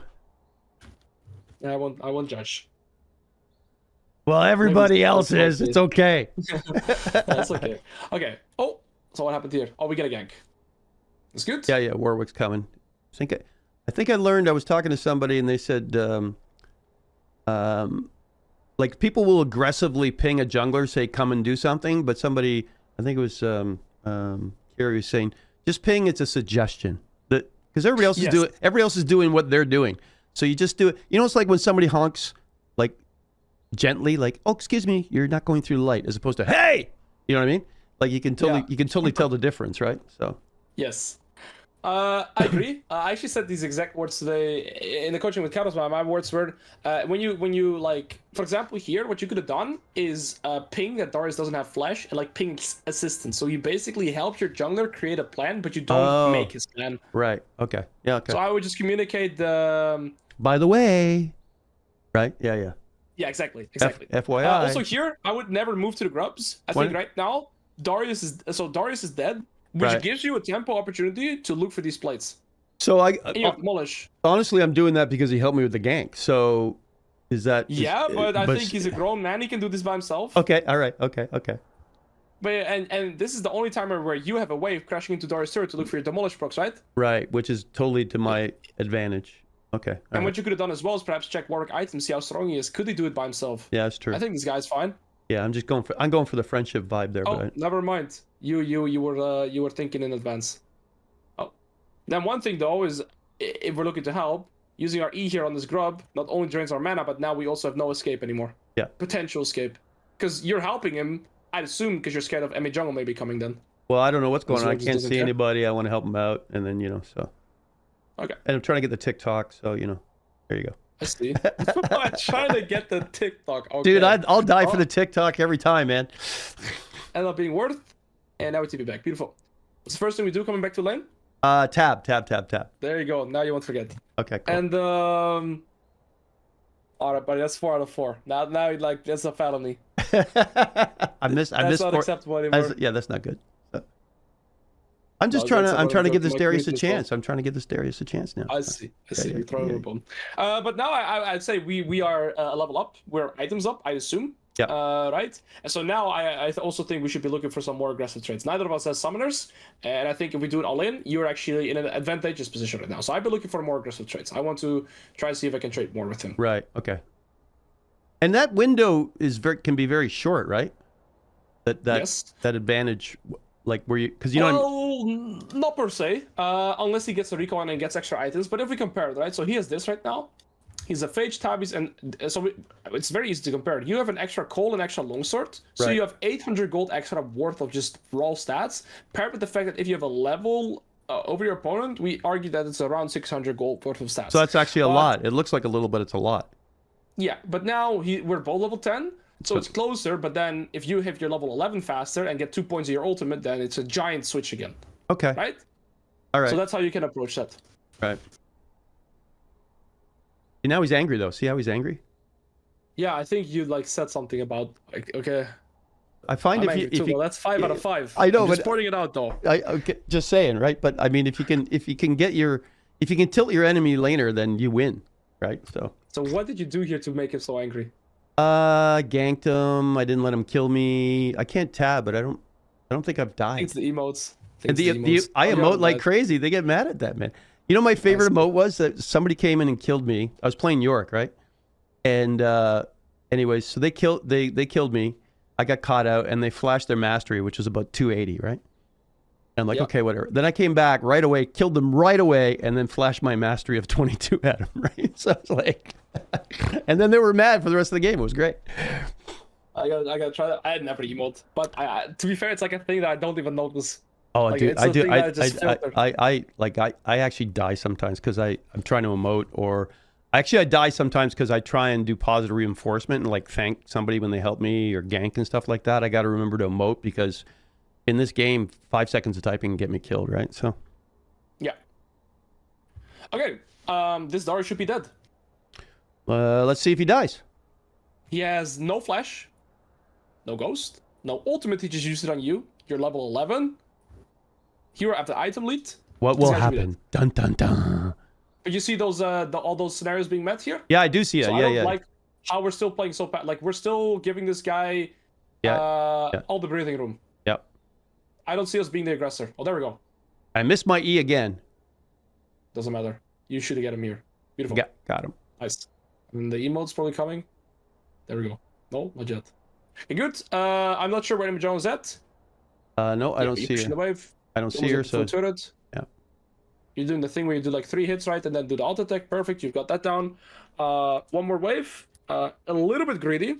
Now, Ice is greedy because Darius coming back to lane. He has Ghost. Right, so this is very greedy for you. Yeah, oh yeah, it's very greedy. It's very greedy. Yeah. And we were just overstaying. Yep.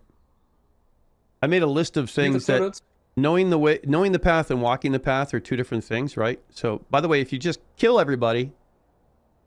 Oh, wait, you get rewarded for that decision. I get rewarded. Well, it's because Warwick likes me because I helped him with the grubs. You see, that was kind of You solo killed him. I thought Darius would have ult, but I guess he didn't. No, or he didn't use it. I don't know what happened there. But okay, so we got rewarded. Again, here, we see Lilia bot. I would push out the next wave. So this is important to know. Similar to laning phase. Right. Now, after laning phase is kind of over, you're going to get most of your gold income from side waves, right? And exactly similar to laning phase, you want to try and always achieve that you push in the wave to the tier 2 turret. So I would have always pushed in this wave before helping with the Herald.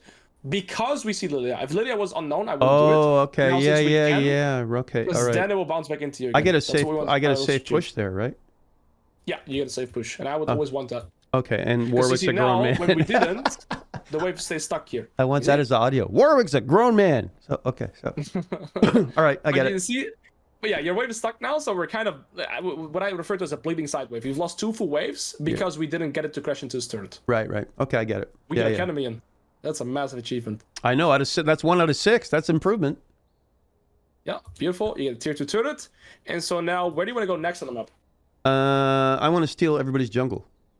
Yeah, and then I would want to open up into bot, because the highest gold income is sideways turrets, then jungle camps, and then like kills as well, right? Right. So now I'd probably want to go bot, because we've gotten all the top turrets, so the only remaining turrets that we can realistically get is bot lane. Right. Okay. Yeah. Lila wants to talk. Everybody wants to come kill me. So I've missed all my E's in this game. Yeah, that's true. You know, I don't like to talk about mechanics that much, because the thing is... Go ahead. Yeah. Sorry, I'll shut up. No, it's fine. The reason I don't talk about mechanics that much is because I can't give you a pattern that's gonna make you land E's more next time. So I don't talk about mechanics. No. Well, sometimes your vibe is off. Some days I cannot miss an R. Other days I couldn't hit one if I fell out of a boat. You know what I mean? So now I make a big mistake here, which is go at her. Yeah. It's all right. Yeah, I didn't kite away. So. Yeah.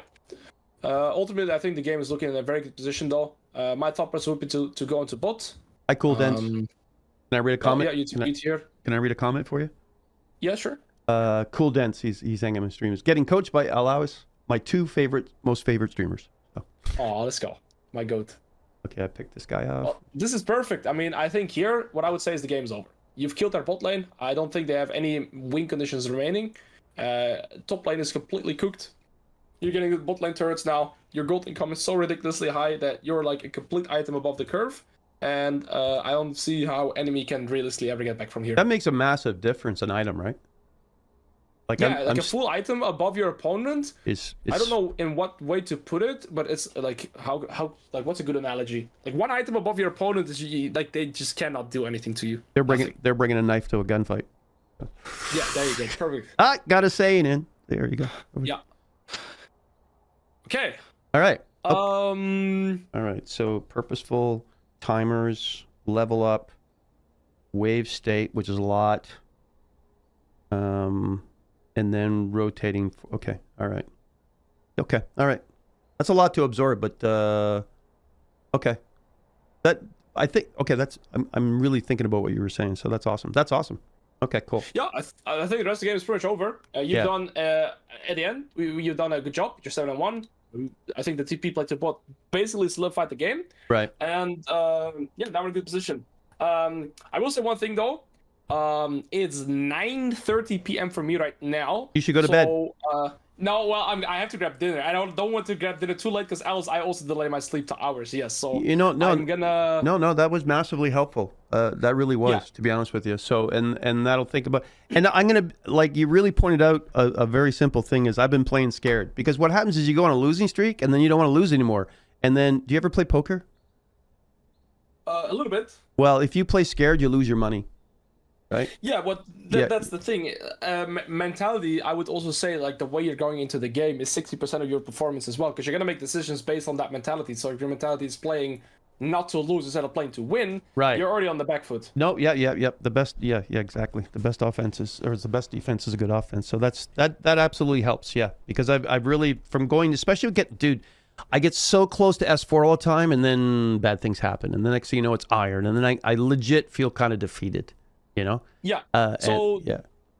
My goal setting for you was to basically give you tools to create new good habits that give you more consistency and through that confidence when basically playing the laning phase.